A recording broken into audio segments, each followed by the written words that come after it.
साताऱ्यात शशिकांत शिंदेंच्या उमेदवारीवरून उदयनराजेंनी शरद पवारांना टोला लगावलाय। साताऱ्यात चारित्र्य संपन्न माणूस का मिळाला नाही असा सवाल विचारत यशवंत विचार सांगणाऱ्यांच्या आजूबाजूला भ्रष्टाचारी आहेत अशी टीका उदयनराजेंनी केली। तर भ्रष्टाचारी असतो तर भाजपमध्ये गेलो असतो आणि निर्म्यासारखा साफ झालो असतो असा पलटवार शशिकांत शिंदेंनी केला।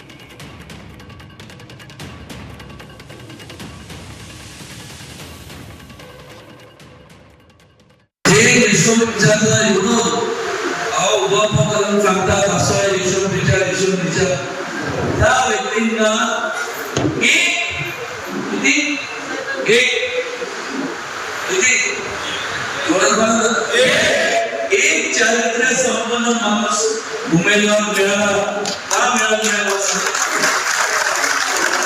तिथं सुद्धा त्यांच्यावरती भ्रष्टाचाराचे आरोप आहेत। अशा लोकांना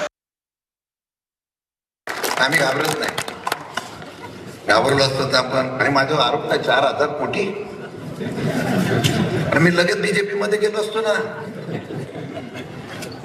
एवढ्या कोटीचा जर आरोप असेल तर मी बीजेपी मध्ये गेलो नसतो का? निर्मासारखा स्वच्छ झालो असतो।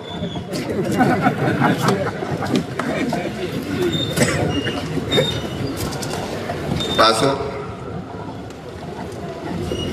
ते काम त्यांचं करत राहतील, आपण आपलं काम करत राहू।